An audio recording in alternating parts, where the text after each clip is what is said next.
शिव है, शिव ही सुंदर है। जागो, उठ कर देखो, जीवन ज्योत उजागर है। सत्य ही शिव है।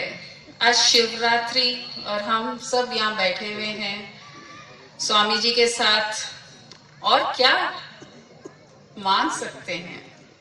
गुरु के सानिध्य में, गुरु के आशीर्वाद से शिवरात्रि, शिवरात्रि शिव पार्वती का विवाह भी माना जाता है।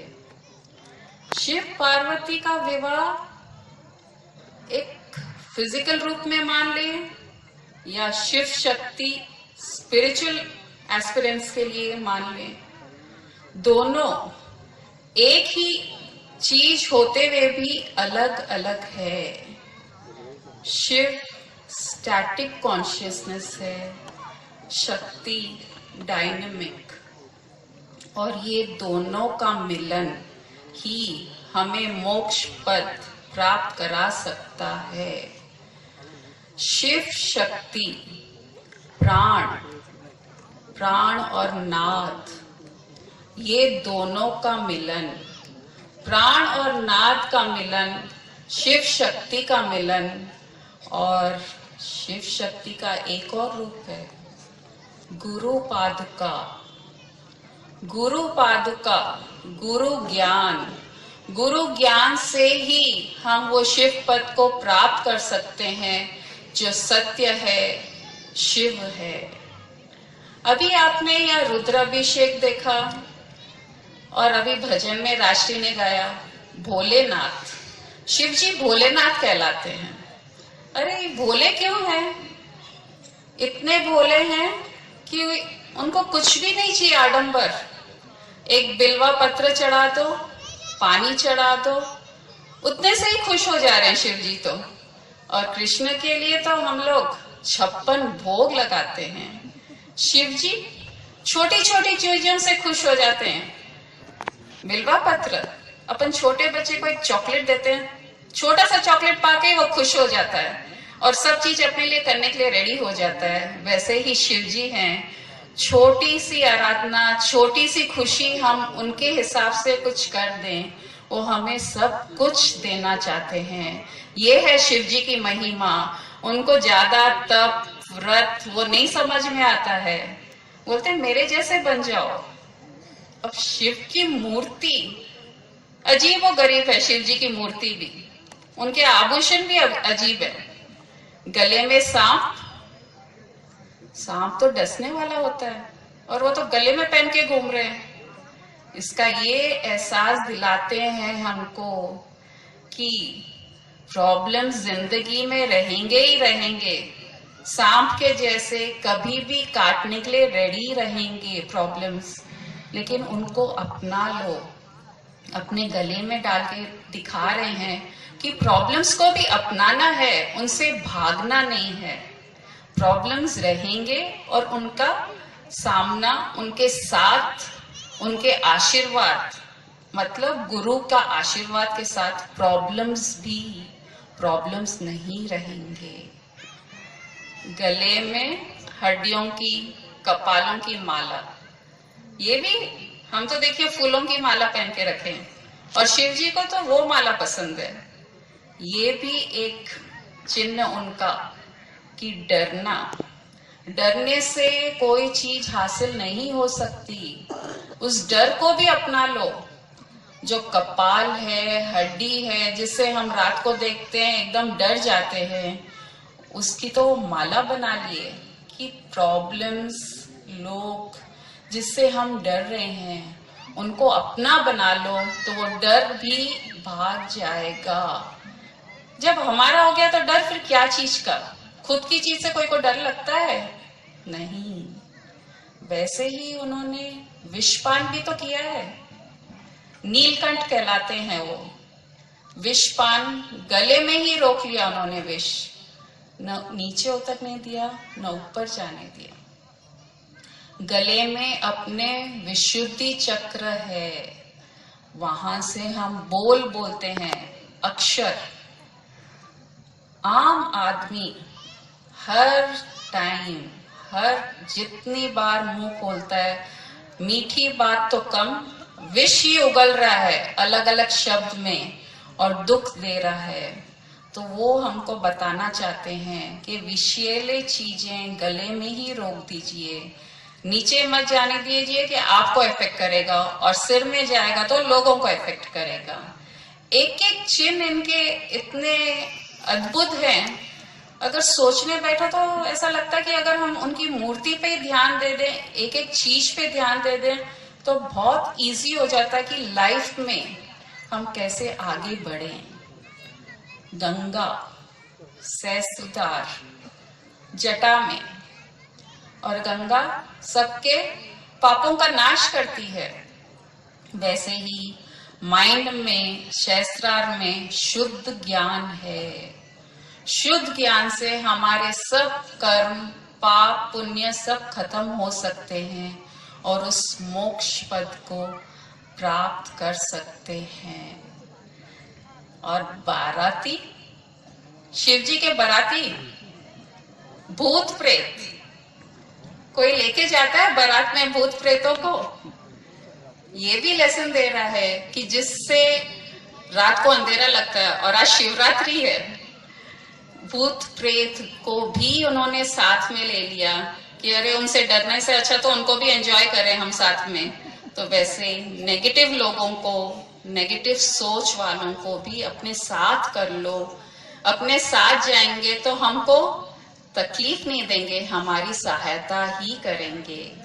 ये तो हो गए फिजिकल फॉर्म शिव जी के रूप का, लेकिन शिव वो सत्य है, वो कॉन्शियसनेस है जिससे ये पूरी दुनिया उत्पन्न हुई है। उसके अलावा, वो तत्व के अलावा यहाँ कुछ भी नहीं। और उस तत्व की सुंदरता तो हम सभी देख रहे हैं।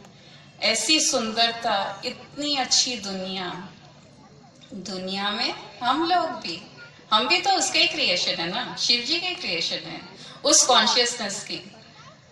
और मनुष्य शरीर, ये तो बहुत मुश्किल से मिला है हमको। बहुत पुण्य कर्म किए होंगे, अच्छे कर्म किए होंगे, तब ये जीवन मिला है। और ऋषि मुनि जो ये आत्म पद को प्राप्त कर लिए हैं, वो तो बार बार ये दुनिया में आना चाहते हैं, भगवान के साथ रहने के लिए, ये दुनिया एंजॉय करने के लिए। जैसे गोपियों के साथ कृष्ण बन के आए थे, वो भी तो ऋषि मुनि थे, गोपियां सब।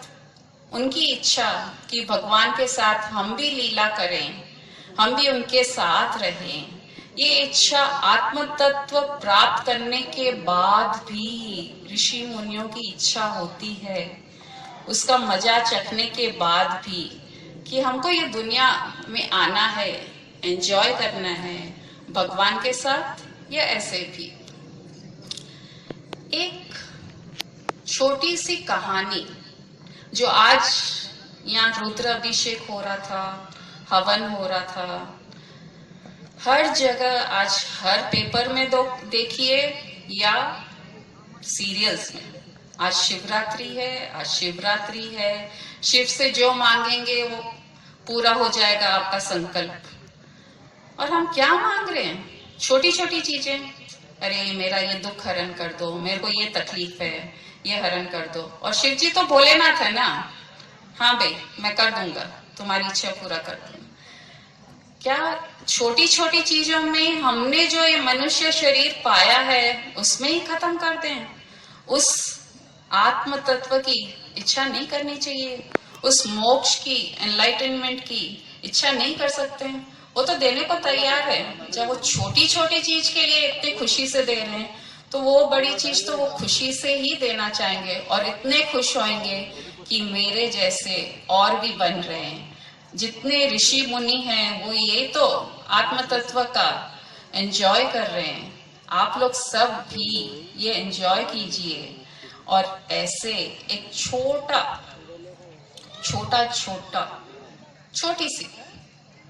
छोटी सी इच्छा नहीं रखेंगे, बड़ी चीज है, लेकिन है बहुत आसान। मुक्ति, मोक्ष। यहाँ एक कहानी, ध्रुव, आप लोग ने तो सब सुनी है ध्रुव के बारे में। वो भगवान विष्णु के बहुत बड़े भक्त थे, नारायण के। उन्होंने बहुत घोर तपस्या की और क्या मांगा? मुझे राज्य चाहिए। भगवान उनकी भक्ति देख के, उनकी साधना देख के नारायण खुश हुए और हाँ, उनको बोला कि तुम राजा बन जाओगे, लेकिन तुम्हारा भाई मारा जाएगा और तुम्हारी सौतेली माँ वो भी मारी जाएगी, उसके बाद तुमको राज्य मिलेगा। ऐसा ही हुआ। उनके भाई एक पहाड़ पे गए और एक यक्ष ने उनको मार दिया। उसके बाद उनकी माँ, सौतेली माँ भी बेटे को ढूंढने पहाड़ पे गई, तो यक्ष ने उनको भी मार दिया। और इनको बहुत गुस्सा आया ध्रुव को। जब राज्य मांगा तब उन्होंने नहीं सोचा कि ऐसा हो जाएगा क्या, और ऐसा होते ही उनको बहुत गुस्सा आया और उन्होंने यक्ष को मार दिया। राज्य तो प्राप्त हुआ उनको, लेकिन उनको ग्लानि भी बहुत हुई। अरे ये मैंने क्या कर दिया, इतना तपस्या करके भी मैं एक ऐसी चीज मांगा हूं जो नश्वर हो जाएगी, जो यहीं रह जाएगी, मेरे साथ तो जाने वाली है ही नहीं ये चीज।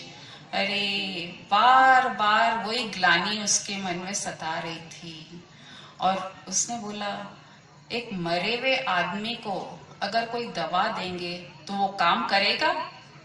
सवाल ही नहीं है काम करने का। वैसे ही मेरे मरने के बाद क्या ये राज्य मेरे काम आएगा? हम तो साथ में लेके नहीं जा सकते राज्य, उसको तो यहीं छोड़ना पड़ेगा। जो नश्वर चीज है उसको यहीं छोड़ना पड़ेगा। तो उनको बार बार यही ग्लानि हो रही थी, मैं इतनी साधना की, मैं क्यों मोक्ष की इच्छा क्यों नहीं प्रकट किया? ठीक है, मोक्ष नहीं, मैं भगवान के शरण में आगति तो पूछ सकता था, मुझे आपके शरण में रख लीजिए, मैं आपकी सेवा करूं। मैंने वो भी नहीं मांगा। क्या हम सब भी ऐसे नहीं हो जा रहे हैं ध्रुव के जैसे? छोटी छोटी बातों में अटक जा रहे हैं। क्या मांग रहे हैं भगवान से? मेरी बेटी की शादी कर दो, मेरे बच्चे एग्जाम्स में पास हो जाए, मेरे को अच्छा बिजनेस मिले, अच्छी प्रॉफिट हो। ये छोटी छोटी चीजें। जब वो मोक्ष देने के लिए तैयार है, आत्मज्ञान देने के लिए तैयार है, ये छोटी चीजें तो यहीं रह जाएगी। बाकी खाली हमारा आत्मज्ञान, शुद्ध ज्ञान, वो ही जा सकता है हमारे साथ, और कुछ नहीं। सब नश्वर चीज यहीं रह जाएगी। आप लोग भी ध्रुव के जैसे मत बनिए, उस मोक्ष की इच्छा कीजिए और उसके बाद जिंदगी एंजॉय कीजिए ना। जैसे ऋषि मुनि कर रहे हैं, वो भी बार बार आना चाहते हैं इस दुनिया में कि हम वो लीला एंजॉय करें कृष्ण के जैसे गोपियों के साथ। आज एक गाना जो एकदम ऐप्ट लगता है, बचपन में बहुत सुना हुआ था, लेकिन कभी ये एंगल से नहीं सोचा था। ईश्वर सत्य है, सत्य ही शिव है, शिव ही सुंदर है। जागो उठ कर देखो, जीवन ज्योत उजागर है। सत्यम शिवम सुंदरम, हाँ, सत्यम शिवम सुंदरम, सुंदरम सत्यम शिवम सुंदरम। राम अवध में, काशी में शिव, कान्हा वृंदावन में, दया करो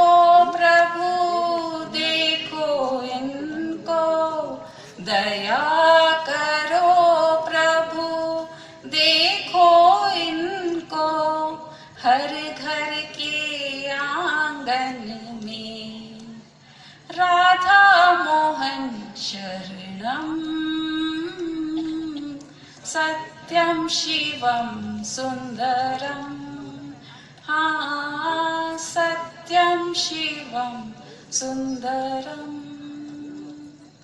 एक सूर्य है, एक गगन है, एक ही धरती माता, दया करो प्रभु देखो इनको, दया करो प्रभु एक बने सब, सबका एक ही नाता, राधा मोहन शरणम, सत्यम शिवम सुंदरम, हाँ सत्यम शिवम सुंदरम, सुंदरम हाँ सत्यम शिवम सुंदरम। किसी ने ये गाने को इतना भाव से कभी सोचा है? ये है खाली दृष्टि बदलनी है, इच्छा बदलनी है और हर चीज अवेलेबल है गानों में, ज्ञान में, स्वामी जी के आश्रम में, गुरु के सानिध्य में। और क्यों नहीं मांगे? मोक्ष, एनलाइटनमेंट, शिव रात्रि, शिव पार्वती का मिलन, शिव शक्ति का मिलन, यही है उस मोक्ष में एक होने के लिए। इसका मतलब है आज शिवरात्रि, हर साल शिवरात्रि आती है, हम एक दिन याद कर लेते हैं शिव जी को, फिर वापस भूल जाते हैं, फिर वापस शिवरात्रि आती है, फिर याद दिलाता है। भगवान भी बार बार याद दिला रहा है आपको, अरे छोड़ो ये सब, मेरे में लीन हो जाओ, मेरे जैसा हो जाओ। और हर बार याद दिला रहा है। थोड़ी भावना बनती है, फिर अटक जाते हैं। आगे बढ़िए, उस मोक्ष पद को प्राप्त कीजिए। स्वामी जी ने, मेरा भी एक टेस्ट लिया था स्वामी जी ने। फर्स्ट टाइम घर पे आए थे, तुमको खाना और खाने के बाद तुमको क्या चाहिए? वो सोचे कि मैं धन दौलत मांगूंगी। मैंने बोला स्वामी जी मैं क्या मांगू? नहीं, कुछ तो तुम्हारी इच्छा है वो मांगो। अरे स्वामी जी मुझे गुस्सा बहुत आता है, उससे कैसे कम करूं? और वहां से शुरू हुआ मेरा और स्वामी जी का स्टोरी। तो आज लाके यहाँ पहुंचा दिए स्वामी जी। गुस्सा के माध्यम से इतना इजीली बना दिया मार्ग कि सोचते सोचते कहाँ पहुंच गए मालूम ही नहीं पड़ा। तो मैं तो स्वामी जी को ही शिवरात्रि का धन्यवाद करूंगी।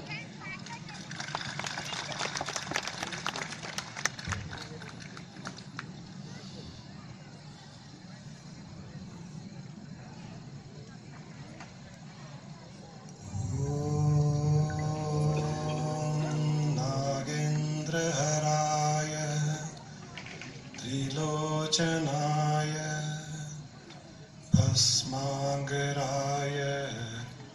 महेश्वराय नित्याय शुद्ध्याय दिगंबराय तस्मै नमः शिवाय नमः शिवाय नमः शिवाय नमः शिवाय नमः शिवाय नमः शिवाय।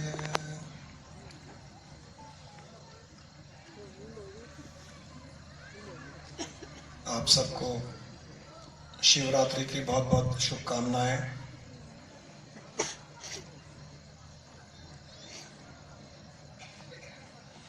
जितने तत्पर आप सब होते हो शिवरात्रि के आने के लिए, उस उत्सव को मनाने के लिए, शिवरात्रि के लिए जो जितना उमंग आप लोगों में होता है, क्योंकि कहीं ना कहीं आपको भी अपने भीतर उस शिव अंश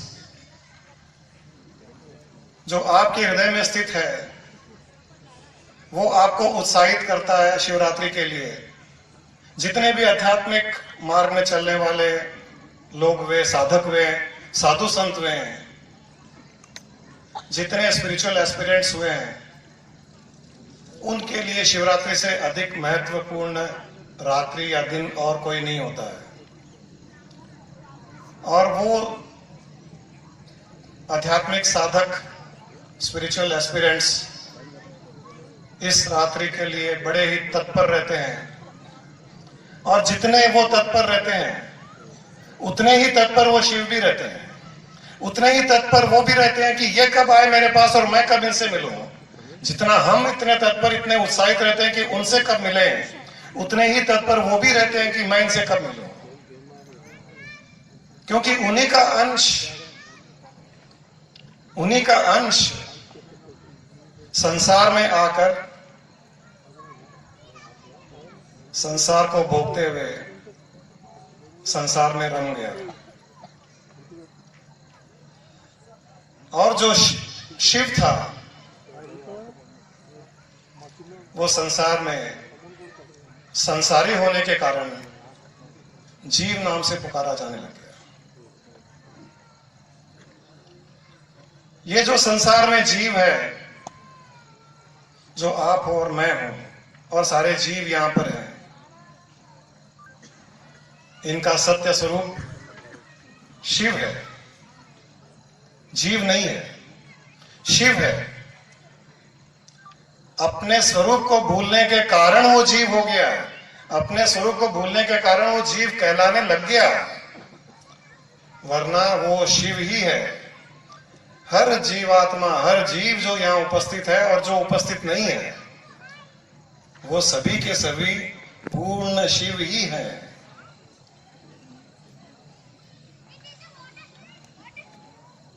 संसार में आकर के सांसारिक भोग वासनाओं में इतना जीव, या ऐसा कहें कि शिव ही संसार में आकर के, शिव सांसारिक वासनाओं में, सांसारिक वस्तुओं में, सांसारिक इच्छाओं में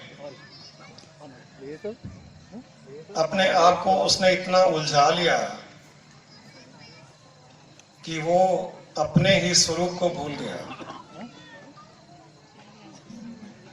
और उसके स्वरूप को याद दिलाने के लिए, उसके स्वरूप को स्मरण करवाने के लिए हर वर्ष शिव जी ने कहा कि एक रात्रि, मैं एक रात्रि अपने आध्यात्मिक शक्तियों का इतना उत्थान करूंगा, मैं सुनामी ला दूंगा, एक बाढ़ तूफान ला दूंगा आध्यात्मिक शक्तियों का, तरंगों का, शिवरात्रि की रात को, कि उस रात को, उस रात्रि को जिस जीव को अपने स्वरूप को स्मरण करना हो, जिस जीव को अपने सत्य स्वरूप का आभास करना हो, जिस जीव को शिव बनना हो, उसके लिए केवल एक रात्रि काफी है।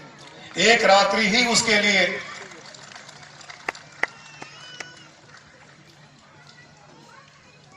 एक रात्रि से अधिक जीव को शिव बनने में चाहिए ही नहीं। ये रात्रि तो बहुत बड़ी रात्रि है। इस रात्रि का एक अंश भी अगर आपने अपने स्वरूप पर ध्यान किया, आपने कुछ ज्ञान लिया, जीव का शिव के प्रति आकर्षण आपने जाना, सत्य स्वरूप को जानने का प्रयास किया, और यहां बैठे बैठे इस ज्ञान को ग्रहण करते हुए उस ज्ञान पर अपना ध्यान टिकाकर चित्त में शिव रूपी चेतना को अपने प्रकट कर लिया, तो यहां से उठ करके जो जाएगा वो जीव नहीं जाएगा, वो शिव जाएगा। आने वाला जीव था, जाने वाला शिव होगा। और ऐसा ही होना चाहिए, ऐसा ही होना चाहिए। हम इसके अधिकारी हैं, क्योंकि संसार में आने से पहले शिव थे, संसार में जीव बन गए तो वापस हमें शिव ही बनना है। और केवल शिव बनने के लिए आपको अपने स्वरूप को स्मरण करना है और कुछ नहीं करना है।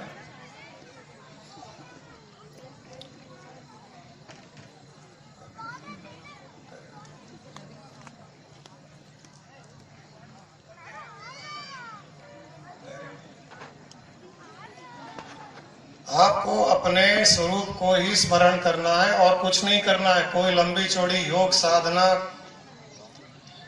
कोई कठिन तप, कोई व्रत, भूखे प्यासे रहकर, वैसे भी भूखे प्यासे रहने पर आपको अपना स्वरूप तो स्मरण होगा ही नहीं। आपको अपना स्वरूप छोड़िए, आपको तो अपना नाम भी याद नहीं रहेगा। 3 दिन उपवास कीजिए, कोई आके कहेगा भाई साहब आपका नाम, मेरा नाम, फोन करके बीवी को पूछेगा कि मेरा नाम क्या है। भूखा रहेगा तो नाम कैसे याद आएगा? पेट में कुछ जाएगा तो नाम भी याद आएगा, और अच्छी अच्छी चीजें जाएगी तो स्वरूप भी याद आ जाएगा। और इसीलिए हमारे स्वामी जी, जो पूर्णानंद स्वामी जी जिनका श्रीसलम में आश्रम है, शिवरात्रि पर कोई आके कहता था कि Swami ji I am on fast, you are on fast? Yes Swami ji I am on fast. Since when? Swami ji since morning I am on fast. वो सोचता था कि स्वामी जी ताली बजाएंगे। स्वामी जी कहते थे get out, get out of my आश्रम। 4 लोगों से कहते थे वो बाउंसर्स होते ना, बाउंसर्स, उनको कहते थे उठा के बाहर फेंक दो इसको। In this ashram no fasting, only feasting, only feasting, no fasting. एक सन्यासी, जनरली एक सन्यासी इतनी हिम्मत नहीं कर सकता इस प्रकार की बात करने के लिए, क्योंकि जब वो गेरुआ वस्त्र पहनता है तो उसके लिए कई नियम कानून बंधन कारक हो जाते हैं। परंतु ये स्वामी जी ऐसे थे ही नहीं, वो तो बंधनों से बहुत बाहर थे। सारे सन्यासी शिवरात्रि को व्रत करते हैं, उपवास करते हैं, और ये उपवास तुड़वाते हैं। उपवास किस लिए तुड़वाते हैं? आपकी अज्ञानता को तुड़वाने के लिए उपवास तुड़वाते हैं। हमारी अज्ञानता को तुड़वाने का तरीका है।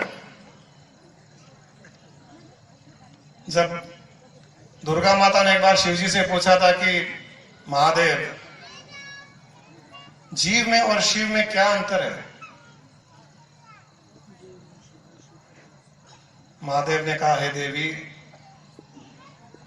अज्ञानता में शिव ही जीव है, और ज्ञान प्रकट होने पर वो जीव ही शिव हो जाता है। इतना ही अंतर है। यह शिव जी के मुख से निकली हुई ज्ञान की बात है, मेरी नहीं है। और ये बात बार बार कहने पर भी पता नहीं क्यों जीव अपने आप को शिव स्वरूप में स्थापित नहीं कर पाता है। क्या रोकता है? ऐसी क्या बाधाएं हैं जो आपको रोकती है? आप अपने शिव स्वरूप को प्रकट क्यों नहीं होने देते?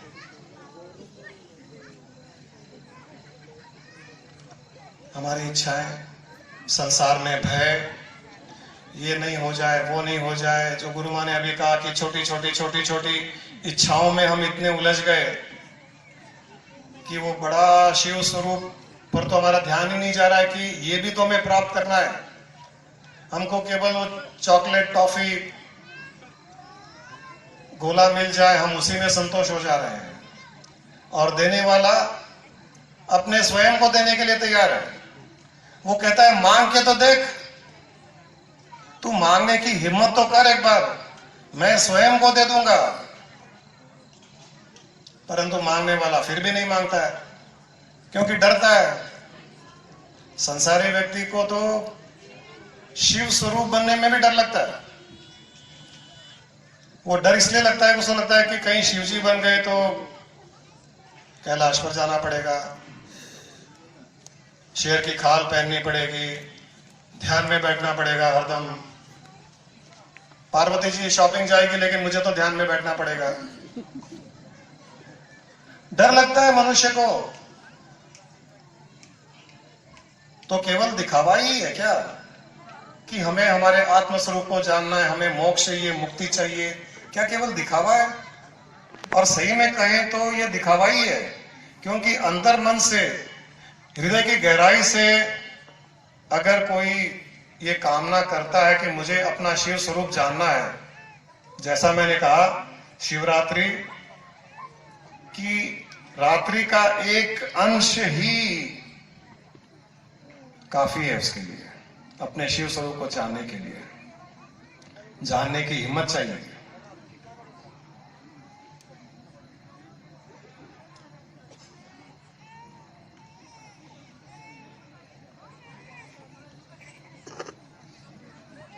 शिवरात्रि पर जैसा मैंने कहा,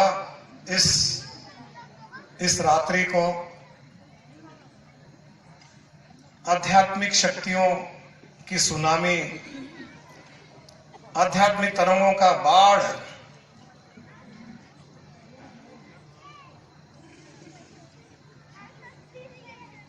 आध्यात्मिक तरंगों के हाई टाइड्स और लो टाइड्स इतने उत्पन्न होते रहते हैं ब्रह्मांड में, सृष्टि में। इतना उत्थान होता रहता है कि कोई इसमें अगर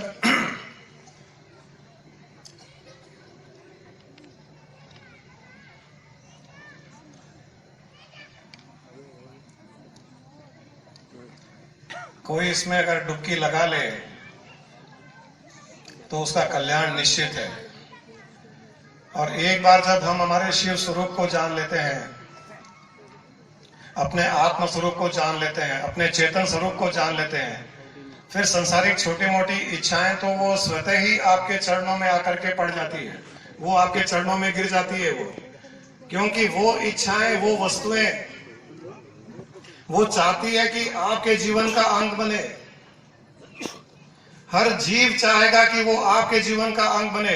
हर कपड़ा चाहेगा कि आपके शरीर पर वो पहनाए जाए। हर ज्वेलरी, हर चप्पल, जो जो वस्तुओं की इच्छाएं आप करते हो, वो सारी इच्छाएं आपके जीवन का एक पार्ट बनने की कोशिश करते हैं, इसलिए वो आपकी ओर आकर्षित होते हैं। अपने स्वरूप में इतना आकर्षण है, उसमें एक मैग्नेटिक पावर है, लेकिन जब तक कोई उसको चख नहीं लेगा तब तक उसे उसका पता नहीं चलता है। और चखने से पहले आप उसको दूसरों पर अप्लाई होता हुआ देख भी सकते हो। जो बड़े बड़े गुरु हुए, साधु संत हुए, उनकी जीवनी उठा करके देखोगे तो आपको पता चलेगा कि उनकी आभा मंडल ऐसी थी, उनका तेज ऐसा था, उनके भीतर आकर्षण ऐसा था कि सारी दुनिया, सारी सृष्टि उनकी ओर आकर्षित होती चली गई।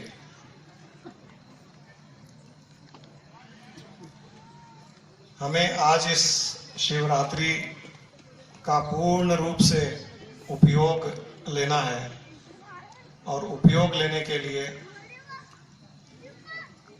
आपको कुछ नहीं करना है, केवल अपने भीतर के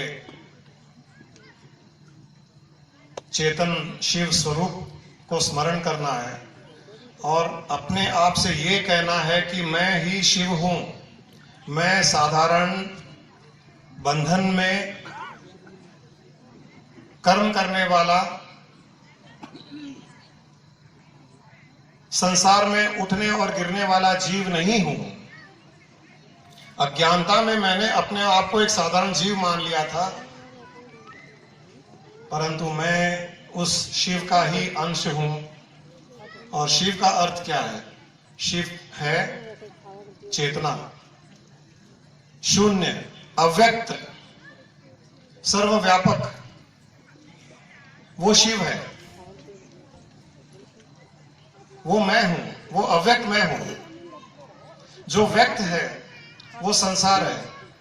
और संसार की उत्पत्ति कहां से हुई? जब महादेवी ने महादेव से पूछा कि हे प्रभु, ये संसार की उत्पत्ति कहां से हुई? महादेव ने कहा कि देवी, इस संसार की उत्पत्ति उस अव्यक्त से ही हुई है, और एक समय के पश्चात ये संसार उस अव्यक्त में लीन हो जाता है। ये अव्यक्त से उत्पन्न होता है, अव्यक्त में लीन हो जाता है, इनविजिबल से विजिबल होता है, विजिबल से इनविजिबल हो जाता है। यही संसार का क्रम है।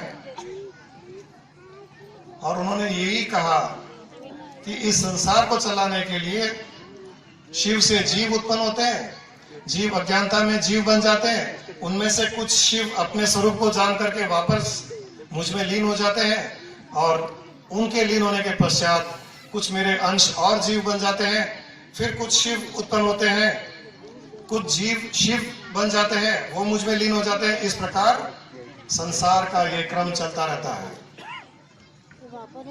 और उन्होंने ये भी कहा कि ये किसी भाग्य पर निर्भर नहीं करता है कि कोई शिव स्वरूप को जाने, ये भाग्य का कार्य नहीं है, ये पुरुषार्थ का कार्य है। भाग्य तो आपको एक परिवार में ले जाएगा, एक पत्नी से मिलाएगा, पति से मिलाएगा, बच्चे पैदा करवा देगा, जीवन में अच्छी बुरी परिस्थितियां उत्पन्न कर देगा, ये भाग्य का कार्य है। परंतु अगर आपको मोक्ष, मुक्ति और अपने शिव स्वरूप को जानना हो, वो भाग्य का कार्य नहीं है, वो पुरुषार्थ का कार्य है। परंतु लोग जहां पुरुषार्थ करना चाहिए वहां भाग्य का सहारा लेते हैं, और जहां भाग्य का सहारा लेना चाहिए वहां पुरुषार्थ कहते हैं। पूजा करना, मंत्र जाप करना, भगवान को याद करना, भक्ति करना, कीर्तन करना, भजन करना, ये पुरुषार्थ है।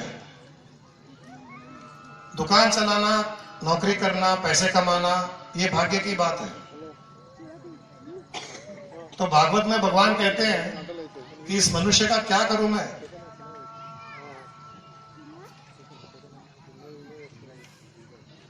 ये अगर 1 घंटा पूजा पाठ करता है पूजा कमरे में, और उसने नियम बना लिया कि मुझे 1 घंटा करना है पूजा पाठ भजन कीर्तन, तो टाइम देखता रहता है 1 घंटा हुआ या नहीं हुआ, 1 घंटा हुआ या नहीं हुआ।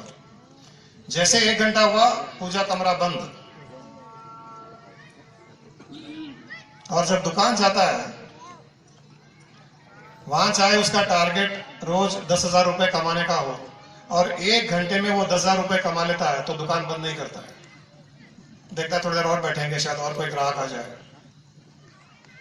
यहां और नहीं बैठेगा, पूजा कमरे में भजन कीर्तन करने में, ध्यान करने में 1 घंटे से 1 मिनट भी अधिक नहीं बैठेगा। दुकान में 24 घंटे बैठा रहेगा, और दुकान में तो केवल भाग्य का सहारा ही है। पूजा कमरे में, ध्यान में, भजन में, कीर्तन में, भक्ति में पुरुषार्थ का सहारा है। लेकिन पुरुषार्थ अपने समय से करेगा, जहां पुरुषार्थ करना चाहिए वहां भाग्य पर छोड़ देता है। चलो ठीक है, जब मुक्ति मोक्ष लिखी होगी तब भाग्य में लिखा होगा तो मिल जाएगा। और संसारिक लोगों ने सिखाया भी ऐसा ही है कि दुकान जाया करो, कमाया करो, पुरुषार्थ से कमाई होती है, मिलता है पैसा, मकान बनाना है, शादी करनी है, आदि आदि।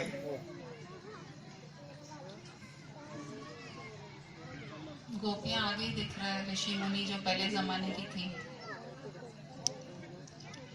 अभी आपके सामने रेडी है, आ जाओ। एक हमारा प्रोग्राम थोड़ा लेट हो गया था, शिव रास लीला, आप देखिए बड़ा सुंदर प्रोग्राम है। इसके बाद में अपना ज्ञान का प्रवाह हम चलाते रहेंगे।